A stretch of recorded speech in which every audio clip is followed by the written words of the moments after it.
semuanya, selamat datang di video pembelajaran transformasi energi. Apakah kamu sudah siap? Ayo mulai. Teman-teman, coba perhatikan animasi berikut. Rani dan Arya sedang terjebak hujan di sebuah halte. Rani merasa sangat kedinginan. Ia pun memeluk badannya sendiri. Arya melihat Rani dengan penuh khawatir. Arya pun menyarankan Rani untuk menggosok-gosokkan kedua telapak tangannya agar memperoleh kehangatan. Nah, kegiatan menggosokkan kedua telapak tangannya tersebut termasuk transformasi energi, yaitu perubahan energi gerak menjadi energi panas. Menurut kalian, apa sih transformasi energi itu? Dan bagaimana sih perannya dalam kehidupan kita? Mari kita eksplorasi dari pengertian energi. Energi adalah kemampuan untuk melakukan usaha atau kerja. Contoh energi adalah energi listrik, energi kimia, dan energi gerak. Poin pertama adalah sumber-sumber energi. Nah, menurut kalian dari mana sih energi berasal? Kira-kira dari mana ya sumbernya? Suatu energi tertentu berasal dari suatu sumber. Jadi, sumber energi adalah segala sesuatu di sekitar kita yang mampu menghasilkan suatu energi, baik yang kecil maupun besar. Lalu, sumber energi sendiri dibagi menjadi dua jenis. Pertama, dapat diperbarui. Sumber energi yang dapat diperbarui adalah sumber energi yang tidak akan bisa habis sampai kapanpun. Kedua, tidak dapat diperbarui. Sumber energi yang tidak dapat diperbarui adalah sumber energi yang akan habis suatu saat nanti. Ayo kita bahas masing-masing jenis ya. Pertama, energi dapat diperbarui ialah matahari, air, angin, dan panas bumi. Halo, namaku Matahari. Aku adalah salah satu jenis sumber energi yang dapat diperbarui. Aku menyimpan energi yang sangat melimpah jumlahnya, apalagi bagi wilayah yang beriklim tropis. Energiku ini merupakan energi yang paling utama bagi kehidupan manusia, karena energi cahaya dan panasku ini dapat dimanfaatkan untuk berbagai hal, mulai dari kesehatan hingga membantu dalam kehidupan sehari-hari loh. Halo, namaku Angin. Aku adalah salah satu jenis sumber energi yang dapat diperbarui. Aku merupakan energi yang dihasilkan udara dan berhembus di permukaan bumi. Energiku ini bisa diubah menjadi mekanik dengan tujuan menghasilkan usaha.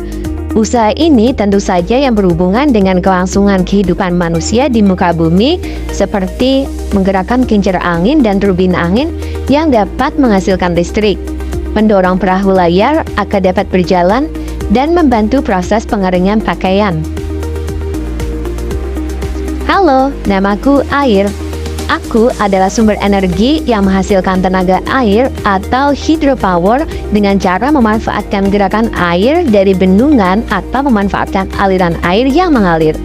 Adapun beberapa manfaat dari sumber energiku ini seperti sebagai pembangkit tenaga listrik menggunakan turbin yang menggerakkan generator untuk menghasilkan listrik.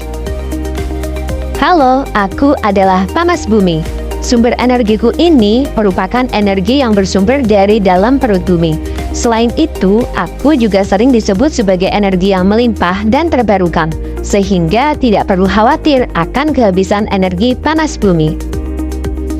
Selanjutnya, jenis sumber energi yang tidak dapat diperbarui adalah minyak bumi, batu bara, mineral alam, dan energi fosil.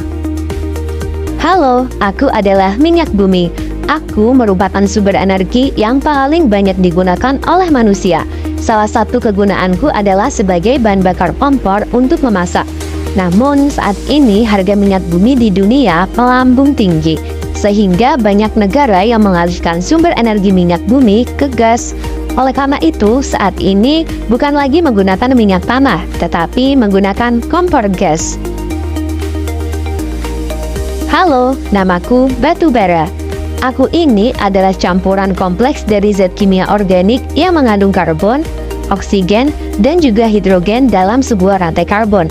Adapun beberapa manfaat dari sumber energiku ini antara lain sebagai bahan bakar pembangkit listrik, bahan bakar utama bagi produksi baja, semen, pusat pengolahan alumina, pabrik kertas, industri kimia, dan farmasi. Nah, yang selanjutnya adalah sumber energi fosil. Jadi, teman-teman tahu nggak sih apa itu energi fosil? Halo, aku adalah energi fosil. Sebenarnya, energi fosil itu adalah energi yang dapat diperbarui. Namun, untuk memperbarui energiku ini membutuhkan waktu yang sangat lama, hampir jutaan tahun. Hal ini karena sumber energiku ini berasal dari makhluk hidup yang sudah mati dan terpendam dalam tanah jutaan tahun yang lalu. Lalu, kalian tahu nggak sih contoh dari sumber energiku ini?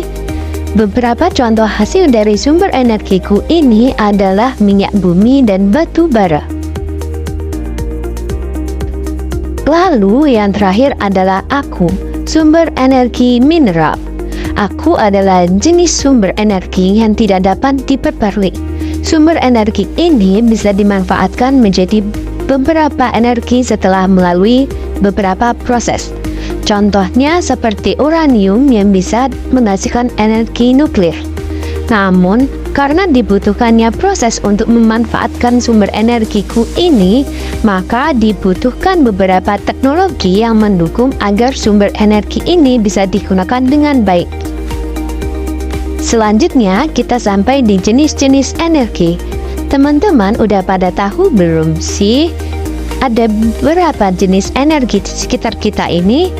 Jadi, teman-teman, jenis energi yang ada di sekitar kita ini terbagi menjadi 6 jenis, yaitu energi panas, energi kimia, energi cahaya, energi bunyi, energi listrik, dan energi kinetik. Berbagai jenis energi ini dapat dimanfaatkan menjadi banyak hal yang sering kita temui dan selalu membantu kita dalam kehidupan sehari-hari. Berikut ini beberapa contoh perubahan bentuk energi. Yang pertama yaitu energi listrik menjadi energi cahaya. Jadi, teman-teman, energi listrik merupakan energi yang sering kita jumpai baik di rumah maupun di sekolah untuk menyalakan berbagai jenis elektronik.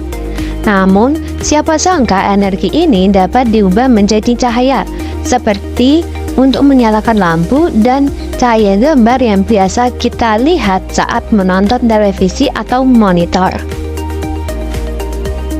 Yang kedua yaitu energi listrik menjadi gerak.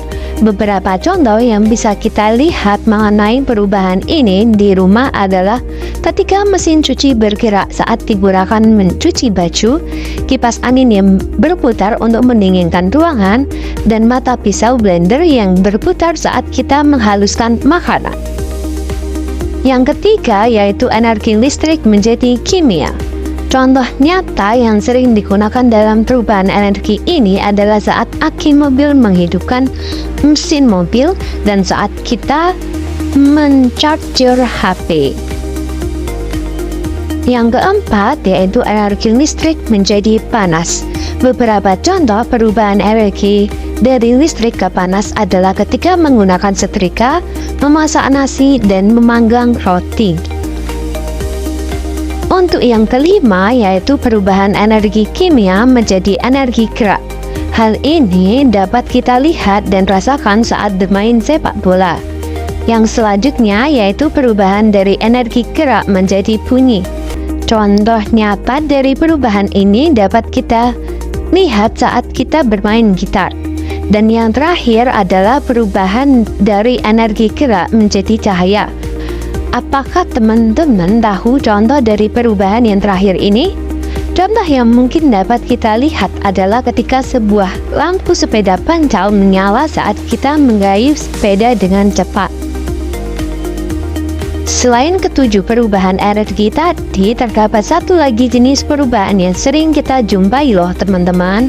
Contohnya yaitu baterai yang menyimpan energi kimia yang diubah menjadi energi listrik yang dapat dimanfaatkan menjadi energi lain sesuai dengan fungsinya. Setiap penggunaan baterai yang dapat digunakan untuk menyimpan listrik sementara. Lalu, Contoh lainnya yaitu pemanfaatan cahaya matahari dengan menggunakan panel surya yang dapat menghasilkan energi listrik.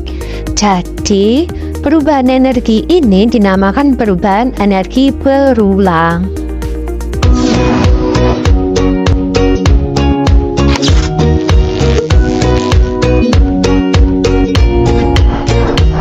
Ketemu lagi sama Max, sahabat Temlab. Kali ini kita akan membahas pembangkit listrik tenaga nuklir atau yang disingkat dengan PLTN. Pembangkit listrik tenaga nuklir adalah sebuah pembangkit yang menggunakan reaktor nuklir sebagai sumber panasnya. Cara kerja PLTN adalah uranium sebagai bahan bakar diletakkan ke dalam tabung PWR atau Pressurized Water Reactor.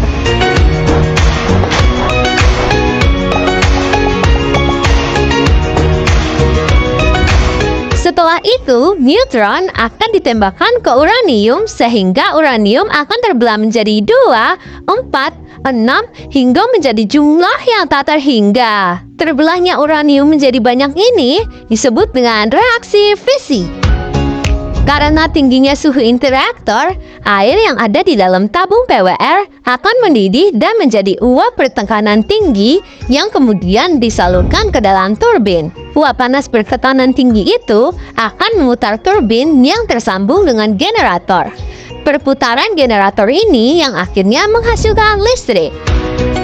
Kelebihan pembangkit listrik tenaga nuklir adalah tidak menghasilkan emisi gas rumah kaca selama PLTN beroperasi normal, tidak mencemari udara karena tidak menghasilkan gas-gas berbahaya seperti karbon monoksida, sulfur dioksida, aerosol, dan sebagainya. Lalu, hasil limbah padat pun hanya sedikit. Dan yang terakhir, biaya bahan bakarnya itu rendah. Meski demikian, PLTN memiliki risiko kecelakaan nuklir tinggi dan limbah radioaktif tingkat tinggi yang dihasilkan dapat bertahan hingga ribuan tahun. Inilah sebabnya PLTN belum dapat dimanfaatkan secara maksimal dan penggunaannya pun sangat dibatasi. Semoga suatu saat nanti Indonesia dapat mengolah energi nuklir dengan baik ya. Sampai ketemu lagi sahabat Temlab. Sampai jumpa. Jadi, sekarang apakah kalian sudah tahu mengapa manusia mengubah energi? Manusia melakukan pengubahan energi karena beberapa alasan. Beberapa di antaranya yaitu manusia tidak dapat menciptakan energi. Manusia menggunakan atau memanfaatkan energi dengan mengubahnya dalam berbagai bentuk yang berbeda. Wow, hebat! Selamat, kamu sudah fokus belajar. Apakah kalian sudah paham dengan materi transformasi energi?